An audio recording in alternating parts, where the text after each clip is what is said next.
السلام علیکم، میرا نام ہے علینا عباس۔ آج میں آپ لوگوں کے لیے لے کر آئی ہوں حلقہ ارباب ذوق کی تحریک۔ جی شروع کرتے ہیں۔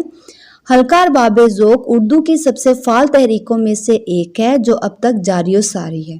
بقول یونس جاوید کے حلقہ ارباب ذوق پاکستان کا سب سے پرانا ادارہ ہے۔ یہ مسلسل کئی برسوں سے اپنی ہفتہ وار میٹنگز باقاعدگی سے کرتا رہا ہے۔ جنگ کا زمانہ ہو یا امن کا، اس کی کارکردگی میں کبھی کوئی فرق نہیں آیا۔ ایک اور جگہ لکھتے ہیں کہ حلقہ ارباب ذوق ایک آزاد جمہوری ادارہ ہے اور بحیثیت تنظیم اس کا تعلق کسی سیاسی یا مذہبی جماعت سے نہیں ہے۔ اسی طرح بقول سجاد باقر رضوی کے حلقہ ارباب ذوق ایک مدت سے ادبی خدمات کرتا چلا آ رہا ہے اور ادیبوں کی یہ جماعت ملک کی وہ جماعت ہے جو ادب اور ثقافت کو پروان چڑھاتی رہی ہے۔ ترقی پسند تحریک اردو ادب کی ایک طوفانی تحریک تھی۔ اس تحریک نے بلا شبہ خارجی زندگی کا عمل تیز کر دیا۔ چنانچہ اس تحریک کے متوازی ایک ایسی تحریک بھی عمل میں آئی جس نے نہ صرف خارج کو بلکہ انسان کے داخل میں بھی جھانک کر دیکھا، جس کا نام حلقہ ارباب ذوق ہے۔ یعنی ترقی پسند تحریک نے خارجی زندگی کو زیادہ توجہ دی اور حلقہ ارباب ذوق نے اس کے داخل میں بھی دیکھنے کی کوشش کی۔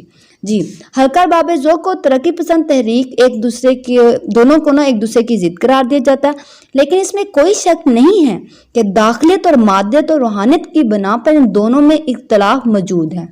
ترقی پسندوں نے اجتماعیت پر زور دیا جبکہ حلقہ ارباب ذوق والوں نے انسان کو اپنی شخصیت کی طرف متوجہ کیا۔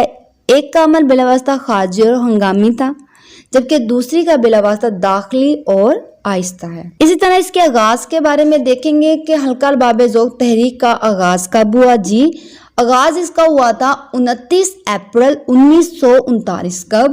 29 اپریل 1939 کو سید نصیر احمد جامی نے اپنے دوستوں کو جمع کیا جن میں نسیم حجازی، تابش صدیقی، محمد فاضل، اقبال احمد، شیر محمد اختر وغیرہ شامل ہیں، اور انہوں نے ایک ادبی محفل منعقد کی۔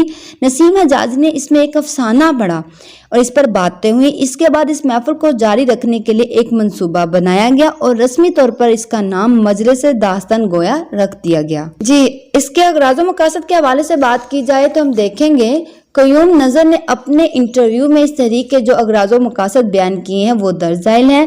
جی نمبر 1 پر ہے کہ اردو زبان کی ترویج و اشاعت۔ نمبر 2 نوجوان لکھنے والوں کی تعلیم و تفریح۔